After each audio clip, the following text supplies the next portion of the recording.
دنیا میں کسی بھی حصے میں رہنے والے مسلمان کعبہ کی طرف منہ کر کے نماز ادا کرتے ہیں جسے قبلہ کہتے ہیں۔ بہت سے لوگ اس کی حکمت نہیں جانتے کہ ایسا دراصل ہے کیوں، کیونکہ آج سے ہزاروں سال پہلے کا دور کوئی سائنسی دور نہیں تھا، اور نہ ہی آج کے زمانے کی طرح اس کی حکمت کو جاننے کے لیے کوئی سائنسی اعداد و شمار اور آلات موجود تھے۔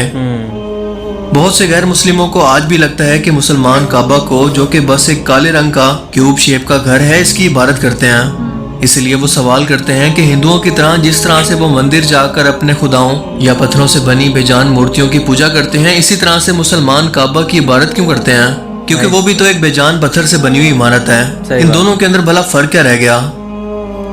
دوستو، اسلام میں ایک اصول ہے کہ اگر دنیا کے کسی بھی کونے کے اندر کوئی مسلمان موجود ہے اور وہ نماز پڑھنا چاہتا ہے مگر اسے قبلہ کی ڈائریکشن کا علم نہیں اور نہ ہی اس کے پاس اس کے جاننے کا کوئی طریقہ موجود ہے، تو پھر کسی بھی طرف منہ کر کے وہ نماز پڑھ سکتا ہے جو ڈائریکشن اس کے لیے سب سے زیادہ ایکوریٹ ہو،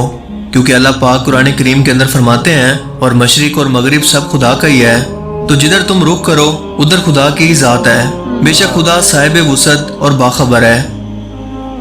اس آیت مبارکہ سے ہمیں پتہ چلا کہ کعبہ کی طرف منہ کرنے کا مقصد مسلمانوں کو متحد یا اکٹھا کر کے ایک بنانا ہے، کیونکہ ایک جگہ اگر مسلمانوں کے مجمع کو نماز ادا کرنی پڑے تو کوئی شخص اپنی مرضی سے مشرق کی طرف، کوئی مغرب کی طرف، کوئی شمال اور کوئی جنوب کی طرف منہ کر کے اپنی مرضی سے نماز پڑھنے کو ترجیح دے گا۔ اس لیے قبلہ ایک ڈائریکشن ہے سب مسلمانوں کو اکٹھا کر کے ایک لائن کے اندر لانے کے لیے، سو اس کا مقصد کعبہ کی عبادت ہرگز نہیں ہے،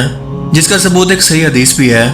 صحیح مسلم کی حدیث کے مطابق حضرت عمر رضی اللہ تعالیٰ عنہ نے ایک بار حجر اسود، جو کہ جنت سے لایا گیا ایک کالا پتھر ہے، اس کی طرف اشارہ کر کے فرمایا، اے حجر اسود، تو نہ تو مجھے کوئی فائدہ دے سکتا ہے اور نہ ہی کوئی نقصان پہنچا سکتا ہے، میں بس تجھے اسی لیے چوم رہا ہوں کیونکہ میرے نبی نے بھی تجھے بوسہ دیا۔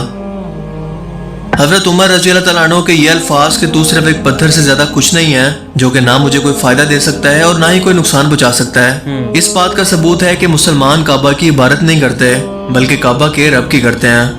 کیونکہ حجر اسود کو بھی مسلمان بوسہ دیتے ہیں، اس کی عزت کرتے ہیں، لیکن اس کی عبادت نہیں کرتے۔ حتیٰ کہ نبی پاک صلی اللہ علیہ وآلہ وسلم کے وقت میں بھی لوگ کعبہ کی چھت پر چڑھ کر اذان دیا کرتے۔ کیا کوئی شخص جو کہ کعبہ کی عبادت کرتا ہو اس کے اوپر کھڑے ہو کر اذان دینے کی ہمت بھلا کر سکتا ہے؟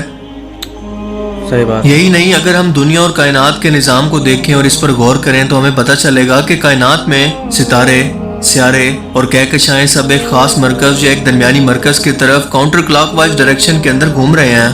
یہ نظام دنیا میں بھی ایٹم کے سٹرکچر تک میں آپ کو نظر آئے گا اور کعبہ کی صورت میں بھی، جہاں دنیا بھر کے مسلمان ایک پوائنٹ آف سینٹر یعنی کہ ایک مرکز کے گرد چکر لگا کر اللہ تعالیٰ کی عبادت کر رہے ہیں، جیسے کائنات کی ہر ایک چیز کر رہی ہے، لیکن یہ مرکز خدا کی ذات نہیں بلکہ اس کا بنایا گیا ایک مکمل نظام ہے جو کہ اپنے آس پاس کے نظام کو جوڑے ہوئے ہے۔ جبکہ اگر سائنسی بنیادوں پر دیکھیں تو جب بھی کوئی شخص عبادت کے لیے اپنا سر زمین پر کعبہ کی ڈائریکشن کے اندر رکھتا ہے تو اس سجدے کی حالت میں اس کے جسم سے نیگیٹو انرجی پرفیکٹ طریقے سے خارج ہوتی ہے،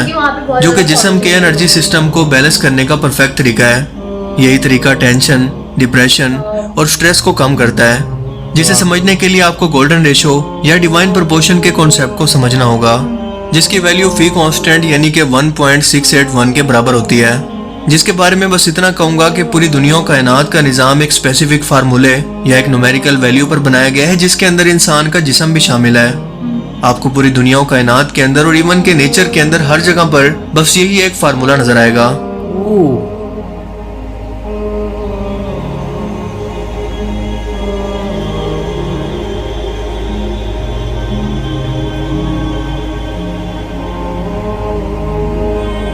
اور اگر یہ فارمولہ ہم زمین کے گلوب پر اپلائی کریں تو جواب آتا ہے مکہ شہر، یعنی زمین کا ایسا مقام جہاں پر سب سے زیادہ انرجک فیلڈ موجود ہے، اتنا زیادہ کہ یہ دنیا کے کسی اور کونے کے اندر موجود ہی نہیں ہو سکتا، حتیٰ کہ سیٹلائٹ سے دیکھنے پر بھی اس کو محسوس کیا جا سکتا ہے۔ ایسٹروناٹ بھی اس بات کا اعتراف کرتے ہیں کہ کعبہ سے ایک خاص قسم کا انرجک فیلڈ ہر وقت خارج ہوتا رہتا ہے،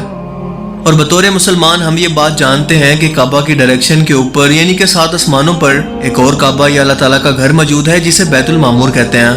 روزانہ تقریباً 70,000 فرشتے اس کا طواف کرتے ہیں، اور جو ایک بار اپنی پوری زندگی کے اندر اس سعادت کو حاصل کر لے پھر اس فرشتے کی پوری زندگی کے اندر فرشتوں کی بے تحاشا تعداد کی وجہ سے اس کی باری کبھی نہیں آتی۔